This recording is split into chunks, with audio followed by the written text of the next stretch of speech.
Hello everyone, Opulent Philanthropy strongly opposes terrorism and violence. We are here today to help the people of Israel and Gaza, humanitarian relief. A lot of people have been injured and don't have shelter, don't have clothing, don't have medicine, and we're trying to provide support to these people. They really need our support, and we are raising funds for them to receive that support. So with your help, we can make their lives a lot better. So if you'd like to join Opulent Philanthropy Inc. in helping these people survive during a horrible tragedy, they will appreciate it, and so will all the people in both countries. So we'll oppose terrorism, violence against civilians, hate, and other acts that threaten human life, livelihood, and dignity, and we wish for the restoration of peace in the region. So we want to bring peace back where everybody can get along. No more killing, no more bombings, no more babies, children dying, people losing their parents because the civilians didn't start the war, and they're victims of this war, and we want to help them because this is a time of desperate need. They have nowhere to go, they're bombing, they can't leave the borders, and bombs are falling everywhere. So we want to help them try and make it through this terrible tragedy. So if you would like to help, we will have all the information for you to help out. We have we like to thank all our volunteers that help us promote the site, that help us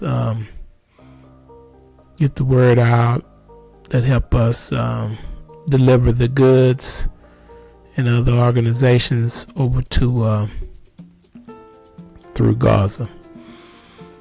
The help that we provide is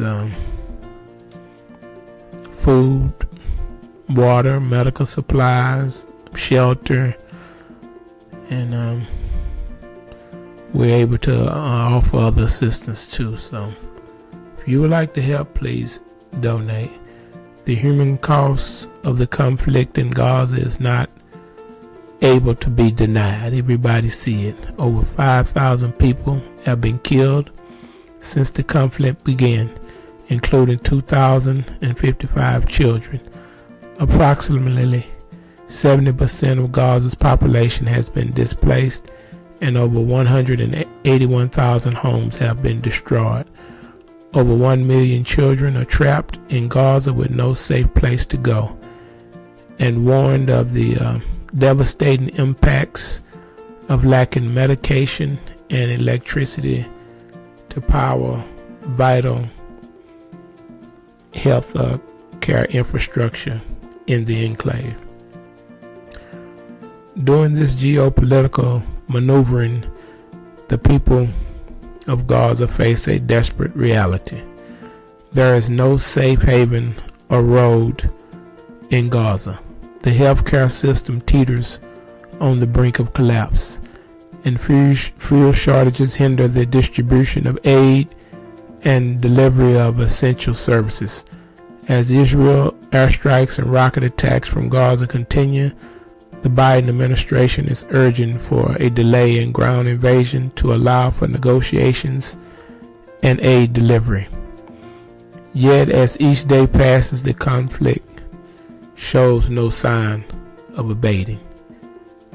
It's getting worse. It's getting worse for the people because they have nowhere to go. They're searching for Hamas, but with the tunnels and the difficulty of the human lives and the being used as shields and the civilians and the people that they captured in Israel been probably hid in the tunnels, it is making it very difficult for them to go in and capture Hamas without innocent people being killed. And this is why everybody's urging the Biden administration to try to negotiate to get the innocent people from Israel and America and other countries back home safe to their loved ones. Yet as each day passes, the conflict shows no signs of abating, leaving the people of Gaza caught in the crossfire of the battle with no end in sight. On Saturday, the efforts of many global humanitarian relief advocacy groups came into fruition as the Gaza corridor officially reopened, allowing a significant flow of humanitarian aid to enter the Strip. This marked a critical point in addressing the crisis and bringing much-needed relief to those who have been suffering on Palestinian territory. The resources coming into the region as the only hope many there have.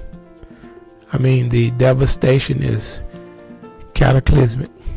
The important thing to understand about the Palestinians who live in Gaza, they've got no place else to go. They stuck. The Egyptians don't want them. They won't let them through the borders. Other Arab countries don't want them. They're kind of in there because they must be there. And they're trying to make their homes under a very difficult conditions. They have this Hamas group that is using them as shields for all its vicious ventures against the state of Israel and the Israeli people. The United Nations is watching closely for signs that Hamas is diverting humanitarian aid meant for civilians in Gaza, the U.S. State Department said, adding that it has not reported any such signs so far. So the relief is getting to the people, not to Hamas, the terrorists, and we are trying to get as much relief as possible by helping fundraise through many platforms that we're on, through corporations, their employees, cryptocurrency, stock, DAF. On our site, www.opulentusa.org, you can donate many forms of currency. We accept many cryptos, stocks, credit cards, PayPal, you name it.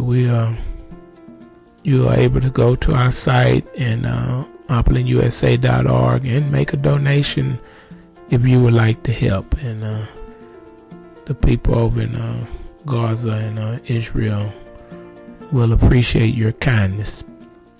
The United Nations agencies are the ones who are delivering the humanitarian assistance once it gets to Gaza. And to this day, they have not reported to us any signs of diversion, State Department spokesperson Matt Miller said. So it's getting to the people, but it's getting there slow. But, slow is better than not getting there at all. So they're trying to work around these bombings and slow the bombings. They haven't slowed, but they're trying to work around them so that the aid can get to the people. Many countries are helping, many organizations are helping because everybody want to save the innocent people's lives. And Majority of the people over there are innocent. They're just civilians. They just live there, and Hamas is they're not in control of what Hamas does. So Miller said the UN has several mechanisms to ensure that Hamas does not divert the aid meant for civilians. It is critical that Palestinian civilians in Gaza who need life-saving assistance receive it as soon as possible. We will continue to work with trusted and experienced humanitarian partners to make sure this funding reaches those who are suffering. The funding will go towards providing food, water, medical assistance, protection services, and other life-saving assistance to civilians in the area, while ensuring no money goes into the hands of Hamas. The 2.3 million Palestinians in Gaza, half of whom have fled their homes, are rationing food and drinking dirty water. Meanwhile, hospitals say they're running low on medical supplies and fuel for emergency generations. The Hamas-run health ministry says 5 hospitals, the Hamas, not the group, not the terrorist group, says 5 hospitals have stopped functioning due to fuel shortages and the bombings, the damage from the bombs. So they have 5 hospitals that cannot help. They don't have the fuel, they don't have the electricity, and people on ventilations and newborns, and it's a tragedy. It's a big tragedy. This is a tragedy that may be going too far to for the civilians. It's already too far. So innocent people, I can't imagine living in Palestine and trying to round up my family and go to the border, and they bombing at the border. You can't get out and you're innocent. That is a horrible way to live and to be trapped in. Like, you can't work, there's no food, there's no water there. You just, what are you doing, waiting to die? I mean, it's horrible. And for the people that's already sick and they can't get food and medicine and stuff in there fast enough, and this is how many deaths will occur if they continue the bombings and not letting up so the people can get the humanitarian services needed to keep them alive. But earlier this week, at least 500 people were killed following an explosion at the Al-Hahi Arab hospital in the middle of Gaza City, which was sheltering thousands of residents who fled their homes in northern Gaza amid ongoing Israeli strikes. For those trying to locate or get in touch with a U.S. citizen, please contact the U.S. Department of State Overseas Citizen Service. Call 1-833-890-9595 or 1-606-641-0131 to connect to the coordinating group. For those who wish to help people affected by the humanitarian crisis resulting from the October 23rd on conflict in Israel and Gaza, we ask that you donate, and your donation will be used by the Opulent Philanthropy movement where it's needed most to help all those impacted in the region. Opulent Philanthropy distributes international humanitarian aid, shelter, food, and water to provide comfort to victims of disasters. Opulent Philanthropy is a non-profit organization that depends on volunteers and the generosity of the U.S. public and international donors to deliver our mission. Donations may be made on our website at www.opulentusa.org or www.opulentusa.org/donate cryptocurrency. So we have many, we're going to add it to our DAF site and stock site as well. So like I said, it's many ways to donate if you would like to help and We appreciate you all listening to our fundraiser, and you have a nice rest of your day.